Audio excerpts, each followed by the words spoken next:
ARG, not another podcast about book publishing, hosted by William May, in which the author finds himself embroiled in a podcast about book publishing. Welcome to another episode of ARG. Today our hosts William May and Denise Marsa discuss the future of AI in writing and music. Join them as they explore how artificial intelligence is shaping creative fields and what it means for artists and writers. We also have some exciting updates about our new opening music for the podcast, so be sure to listen all the way to the end to catch the new intro. Enjoy! Okay, so we're all together, yay! So we're going to talk about important stuff going on right now on social media, and we're going to talk about the podcast that we're working on. And I'm going to sort of just start off. William, how are you doing out there in Florida? I'm okay. Things are crazy these days, but that's for sure. I think maybe we can touch a little bit on some of that too as we're talking about some of this. So let me see that T-shirt. That T-shirt say it's cat lovers for peace. Oh, I think the bottom T-shirts. I love it. Yeah. Melissa gets me these cat T-shirts. I like them. So I want to talk about a few things. We can talk about your last, your political writing as well, which I thought was really cool. And I'll talk about the podcast. But let's focus first on the podcast, but then we'll talk about, let's do the order of this as podcast, then social media and AI, because I don't know if you saw the email I sent, William, but there's I saw the, I'm not sure 100% exactly which parts of it you want to talk about, because there were a bunch of different things in there. I'm not sure either, but I want to just say that it was really you had a lot of foresight when you said I don't want any AI in my stuff. Yeah, no, I think and it's catching up. Talk a little bit about that. Just to give a little bit of behind the scenes on where we're coming from with this. When we were first starting out, Meggie is doing a lot of work on her own to try to put together a lot of this, the content we're doing. And I think that, at the time, there were a lot of opportunities to integrate sort of into our process for creating content, integrating various tools that were beginning to come online connected to AI for imagery, for now there's a lot for music, there's stuff for, even for just generating like titles or various kinds of different places where AI can be used.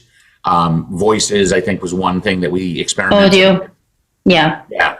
So, and a lot of these are sort of very good shortcuts in terms of, trying to do something on a faster time scale and without involving as many people in the process. And on that end, it feels really, really useful. But the problem is that there's a huge amount of question in terms of where that content is being generated and how it's being generated. Because the way that most of the systems that we're using right now that are really making headlines work is basically that they are aggregating a huge amount of data from other creators. So if you want to talk about like music, there's companies out there right now that are creating apps that create pieces of music on demand. So you go into it and you say, I want a song about ironing my shirt in a reggae tone style that's reminiscent of something I would have heard in 1993. And, has whatever kind of tempo or, whatever it is you want to do. And the way that they're able to do this is that they basically take in every piece of popular music that they can get their hands on, at least this is the assumption, and listen to it in an algorithm. Basically, they feed it into a computer program that uses all of that as data points. And then from that creates essentially a mathematical process for something. So in reality, the way that these systems work is that they create a pattern, and then they add something onto the end of the pattern. And what they add to the end of the pattern is something that matches the data set that they already have. Now, the problem is they never got permission from the artists to go out and use their work. So they're backtracking. Exactly. Because they have to, and they're stopping things. And I just want to interrupt a second, because I want to, that was a lot. It's great. It's very helpful for a lot of people that don't understand the copyright or intellectual property. Sure. And this is one thing I want to just point out how specific this is. And this is why I brought up music. Right now, there are a number of lawsuits going on. And part of the problem is there's no one who's willing to say what music has been used to create these algorithms. So what they did was they got experts to come in, and the experts talked to the algorithms and have the algorithms create music from very, very specific prompts.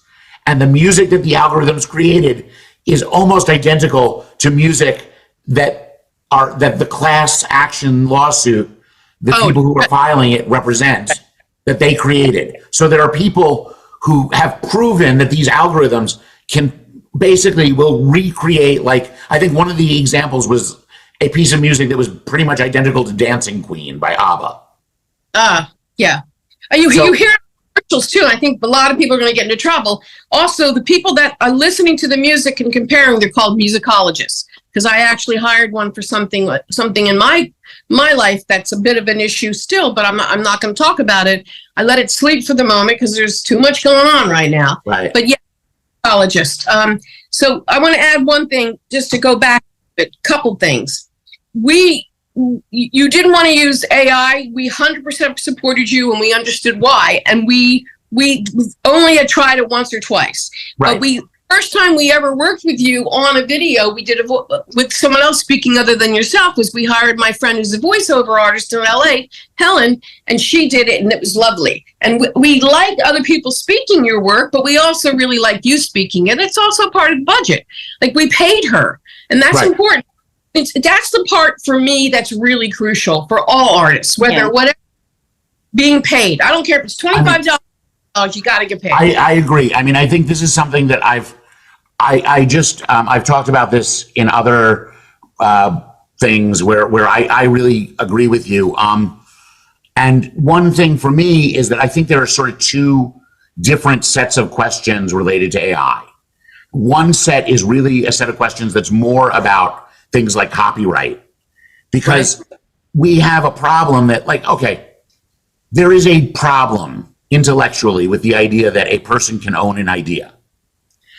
Because as a creative person trying to create work in a culture, you're always responding to the ideas that are in the culture.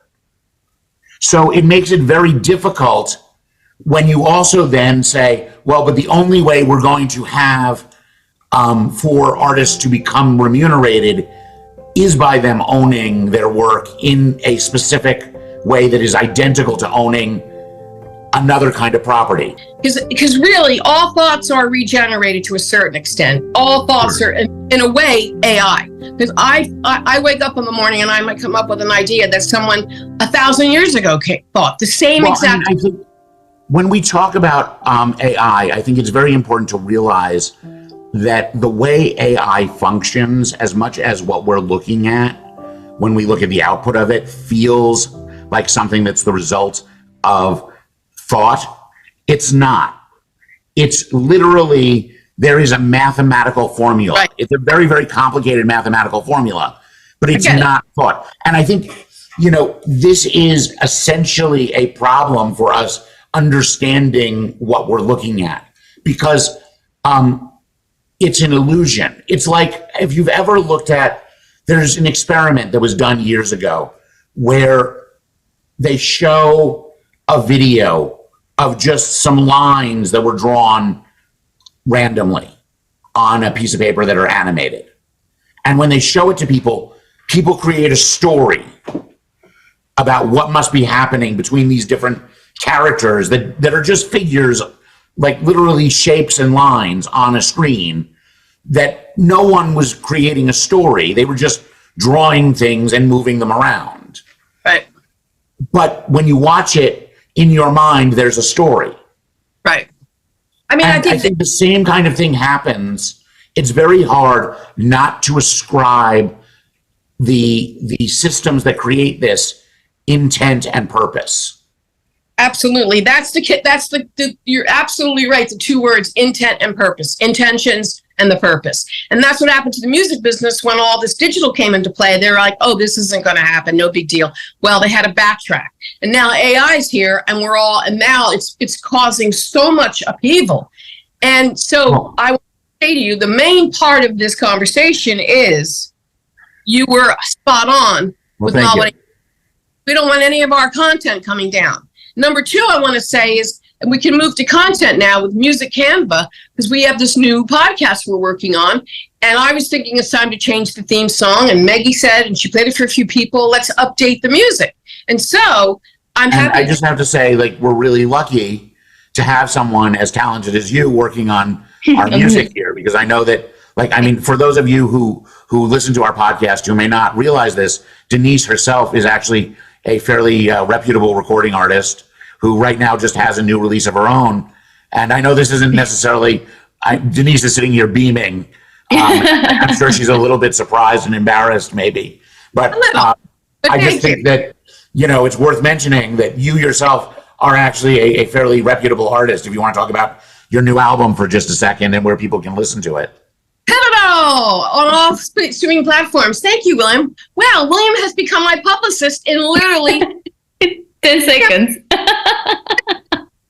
Well, I mean, I think it's, you know, you saw, you know, I saw the opportunity, you were talking about music, and I think it's also, it is relevant. We're talking about, you know, you're doing this work on the music for our podcast, and it's exciting to know that that's not just, you know, anybody can put a piece of music on a podcast. It's very special to me to have someone who, you know, is herself, you know, a fairly well-known musician in her own right, working on this in the way you are. And that means a lot to me. I appreciate that. That's a wonderful acknowledgement. And I will wear that for the rest of the day. Thank you. And maybe longer. So real quick, but what I was saying is Music Canva, that's an example of we use the music, and I did some stuff with some of the music. I had written the first one. This one I'm using already pre-recorded, but it's paid for. Whenever there's music on Music Canva, and as a subscriber, I pay for them. I pay for everything. Right. Because we've been getting into videos for a long time. So if we're going to do acknowledgement, Maggie, turn me on to Canva. And it has altered my life. I've actually been editing all my music videos, like 100% editing them myself, which I never did before. Maggie, where are you? Let me see your face. Thank you. You changed my life.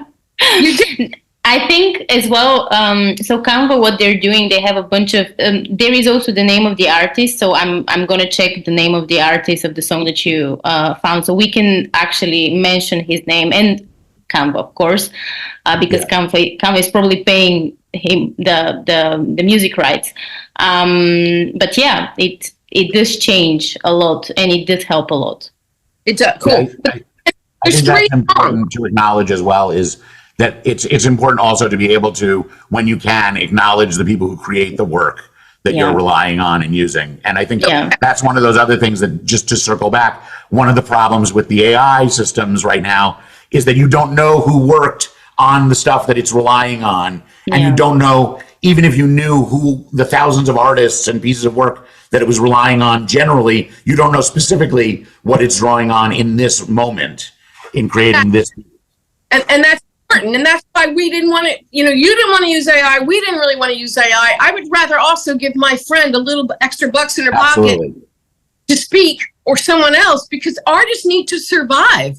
And, as an artist, as a writer, trying myself to get my work out there, I'm in that, I'm there too. I agree. I mean, I just the other day was George R.R. Martin, the author. He was on a thing that just a very short little video with a creator who I watch on YouTube. And he was giving some advice about writing. And he was like, well, if you want to be successful, just keep sending out work to magazines. And I had to comment that, there's something very elitist about the idea of sending out endless submissions when almost every one of the markets that exists right now charges money for reading your work. Right. That, not everyone, that's like basically saying only people who can afford to be writers should be successful writers. Well, it's shifted. I mean, that's for sure. But that's also part of the puzzle. I mean, and if you look at yourself now and how much more, look, your followers on Instagram has grown. I noticed that yesterday, and you're having, your the visitors to the website are growing as well. Website going up, and also the new one, the Substack. There's a lot. But William, there was a time where a writer might have died completely unknown, and then maybe 100 years or 20 years or 15 or 30 years later, they get published. Sure, and I'm sure that's still true today. Yeah. I mean, I can't say that it's, entirely, but I mean, there are certainly writers I can think of who not even that long ago, John Kennedy Toole, who wrote Confederacy of Dunces, committed suicide, and his book was only published because his mother kept sending it to people after he died, saying, my son was a brilliant writer and I need someone to help me. And finally, someone read the book. A professor at Columbia read it and was like, this is a really great book. Wow. Yeah. And it wound up winning the Pulitzer Prize. Wow. And that's a perfect story because, and I know we speak to writers, creative people, but in the end, if you have a passion to do something, you must do it. And that's like with you, William, we've had, and correct me if I'm wrong or right, we've had 2 or 3 things accepted to be published this year for you. What is it? 2, 3? Well, that depends how we're counting. We have a few pieces of short fiction that are coming out in the Centifictionist, which publishes only work up to 100 words. We did have an acceptance that we turned down for a chapbook. Yes, we have a piece that it was very nice. Lenny De La Rocca, who we spoke to on the podcast, has an anthology that I think it's still forthcoming, although there is a digital. There is a digital version that it's already live and it's on our website if anyone's interested. We can share that link also in the description for the podcast. So tell me, how long, and this is for everyone that's a writer, that's concerned and thinking AI is going to take your work away. It's not. That's what I'm understanding. I know there was a lot of people frightened. Oh my God, I'm going to be made redundant. I don't think so. That's my thought. But William, how long has it been that you've been working and pitching so that that you had this 2024 being a big year for you, or a good year, or a good start for you? How long have you been submitting prior to being published? I've been submitting work for years. I got my MFA close to 20 years ago at this point. So I've been a writer working on my writing for that long. I would say that in terms of my really pushing work out the door and trying to get it published is 10 years? Probably about that I've really, really been focusing on that. Because it took you time to say it, to have the confidence, right? And the bravery and the courage. Well, I think there were a number of things. For one thing, as a person who's neurodivergent, I found it very hard when I was first out of graduate school. I spent a lot of time trying to figure out how to organize my work because I didn't have the structure of a workshop or something else around me where I was expected to produce work by other people. I had to be in charge of doing it for myself. Discipline. Well, that was really something that I had to learn because there's a tendency as a poet, especially, it's very easy to be like, well, I only write when I'm inspired. Right. And that's a tendency that I had to fight. I had to say, no. I'm a professional. I write when I write. I write and the inspiration is there because I'm going to find it. I'm going to drag it out from a dark corner if I have to. Well, that's a great thing for people to hear, in my opinion, because and that's what I think both Meg and I really respect about you and what we love about working with you is you are constantly creating. And then now you're like, even your last newsletter, wasn't it? That you kind of talk about going back and revising and what that means to you. Revision really is an important part of the process. And I think that, it's important to realize, it's not just editing. It's looking at it in a way as a creator and coming back to it and saying, okay, if I were writing this now, what is it that I notice? What is it that I feel? What is it that's here? What is it that's not here? And that's a very different thing than just cleaning it up, True. And that's interesting because it's sort of like you've written it, it sits there, it lives, it has a life of its own. And then you have your life of your own, whatever you do after you write it, whether you make pasta or you go for a walk, you go to the gym. Sure. Back to it, and you've already experienced, who knows, hours or days of new experiences that are obviously altering your mind. Someone like you thinks a lot, experiences a lot, and you go back to it and you have a different approach to it, which now takes me to the next thing I want to discuss quickly. You recently submitted, but you also did 2 submissions where you asked for feedback. Tell us about a little bit about how that went for you, how that felt for you.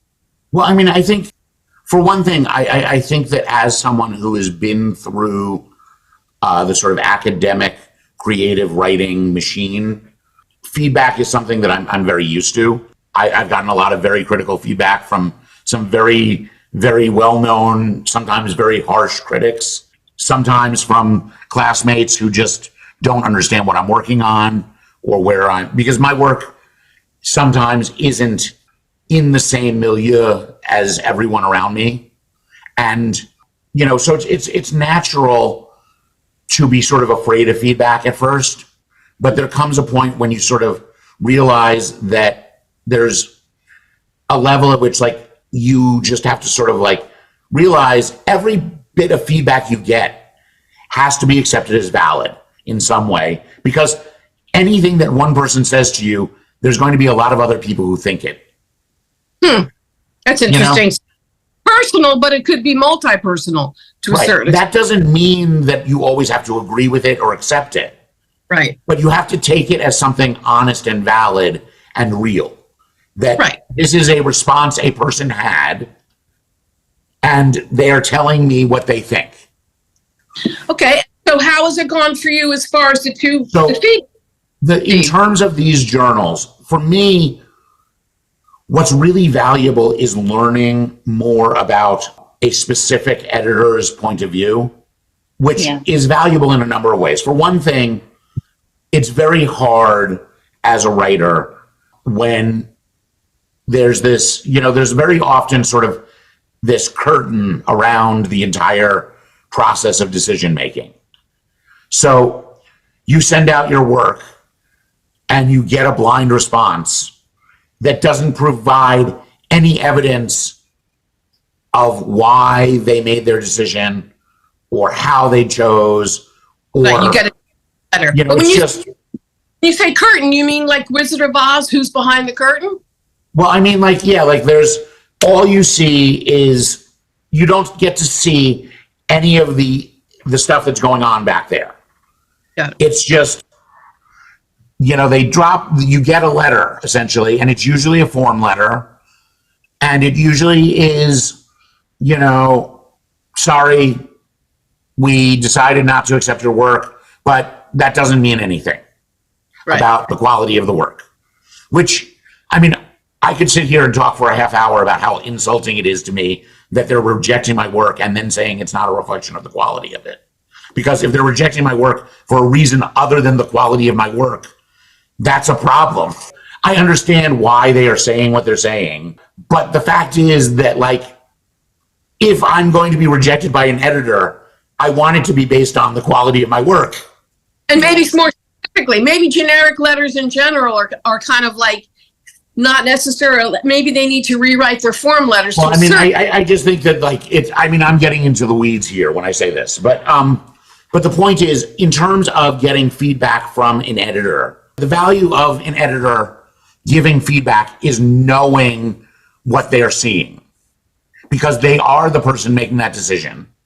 And so it's peeking behind some of that process a little bit. We got two different responses, and if I remember correctly, it was the same work. It's the same work. Yeah. So it's the three of the same poems. Yeah. So it's the same three poems. And in one case, I felt like the review, the editorial, first of all, I felt like they were both very positive, generally, that they both responded to a lot of the imagery and the language. Someone used the word love a lot. I love this. And I think whenever someone uses the word love in a critique or a feedback, I look at that as being positive, and I don't see it very often. So I thought that was... I mean, I thought they were very positive. In both cases, the work was rejected. So there is a level at which you kind of temper their positivity with their response to some extent. But I mean, I think that's a natural thing to sort of be like, if you liked it so much, then why, Yeah. But I think that's, in part I'm being facetious, but partially true. But the fact is that in one case, okay, there were two different, very, very different styles of response. Yeah. One was much more specific and actionable. It felt like was much more like, these are the things that I'm looking at that fail for me in this poem. Right. The other was much more generative, much more about like, here are some possibility spaces that you might move into. More optional, right. More about like kind of taking the poem further and seeing where it goes.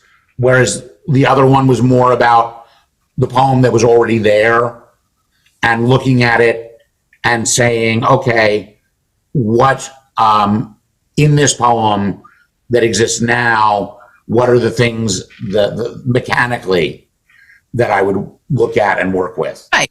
And I think those are two different perspectives. Yeah.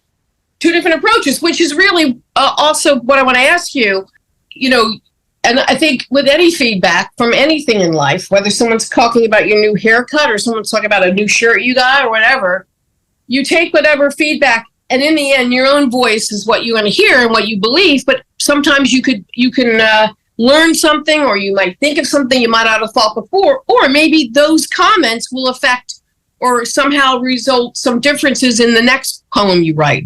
In other words, somewhere in the back of your mind. For one thing, as someone who writes as much as I do, I very, very often do write poems that are kind of doing what that second critique was talking about, which is like taking that same idea and seeing where it can go in a different direction or in a different way. Maybe not necessarily as directly as she's talking about in that critique, but in a way of like, this idea is something that I could go further with.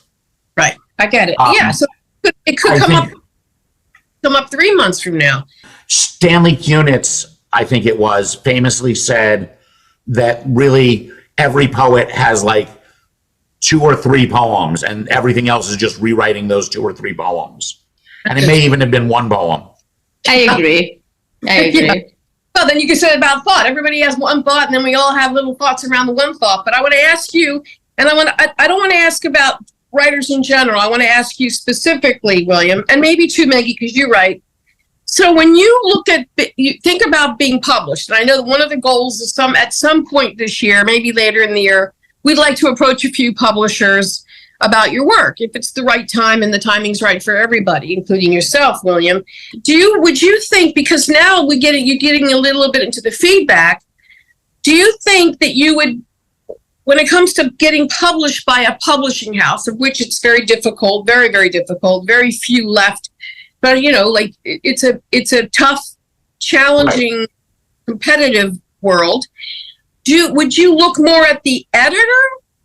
Because there's a difference between the editor themselves, and I know, having some experience at a publishing house in the past, you can look at your work according to a publisher you want to work with, but once the editor has their say, then it goes to the promo department, it goes to the sales, it goes to the marketing. So do you look at the publisher as a whole, or do you look at the editor first? What's more important? Well, I think First of all, I don't think that there's a universal answer to that necessarily. For one thing, there are some publishing houses, depending on the size of them, where the publishing house is the editor. In some ways. So it's like, if you are selected by certain publishers, it's because the editor there loves your work and wants to promote it. I was just reading about a publisher in London who's very, very dedicated to work outside the mainstream. And they have published a number of books that have become very, very, very successful in the last few years. And they also are somebody who, like, if your first book doesn't sell, they're going to keep working with you because they are a publisher about the editor's vision of a specific writer. That's great. You know what I mean? Give us their name. Tell Maggie. Well, they're in London. They're a British publisher. They're not. I'll find it. I can find that. It can be published in London. That there's also, like, when you're talking about a larger publisher, one of the things is you can be really dedicated to, I love this editor and I want to work with this editor. Right. And then you get, you're working with a huge publishing company. That editor suddenly is moved out of the work. Either they go somewhere else, they quit, they leave. So there's a degree to which it's a question of knowing who you're in business with. Right. Are you in business with the editor? And that's really the person who or are you in business with a publishing house that, exactly. And I think that, like, or both. I would ask to both. I mean, obviously, no matter what, you want an editor that you connect with. And at the end of the day, even at a publishing house, the person selecting the work is going to be an editor. Right. The person who says, we want this book, is not, the president sitting there saying, it's the editor who's going to work on the book. Yeah, exactly. But before the editor actually sees it at the bigger houses, there are assistants that see it. Usually the way, it depends on how it comes through. But there's going to be people who read it and then hand it to that editor. Yeah, but usually there's someone, like, usually an intern. Right. They even have coming in, looking at the submitted materials. Well, that's true with every level of writing. Right. There is a team of readers who are not the editor.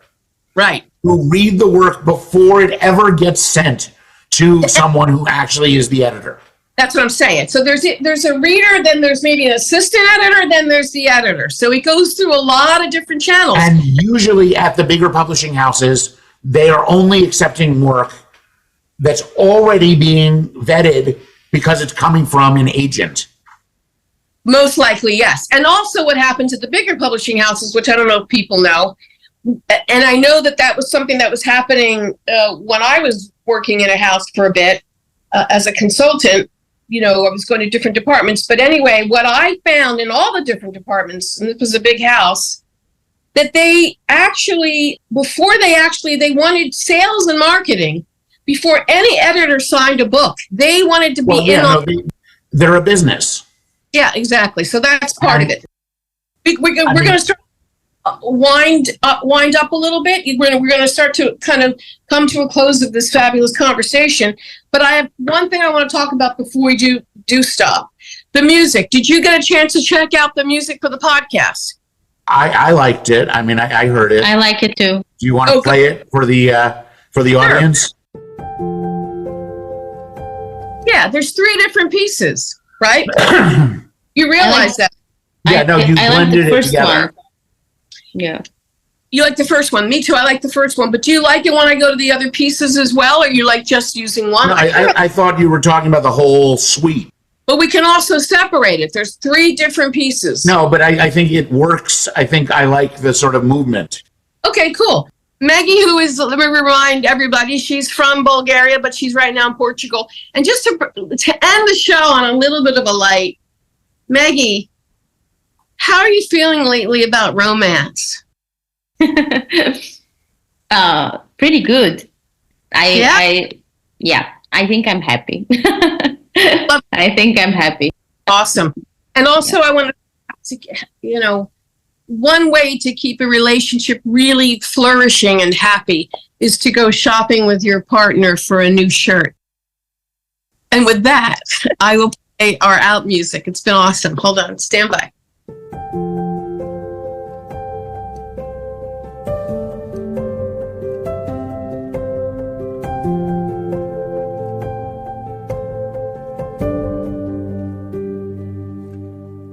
So I just want to say thank you to everybody for listening. I've been told by various people I know that I'm supposed to ask everyone to review our podcast on Apple Podcasts or wherever it is that you listen to your podcast.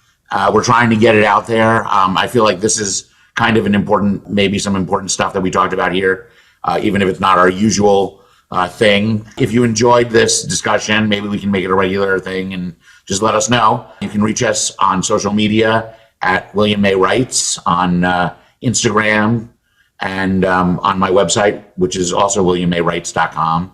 And I guess that's about it for today, right? Awesome. Yeah, sounds good. Bye. Bye. This is William May saying goodbye. If you enjoyed the episode, please share it with your friends. If not, please share it with your enemies. ARG, Not Another Podcast About Book Publishing, is produced by Denise Marsa, Maggie Dimitrova, and William May.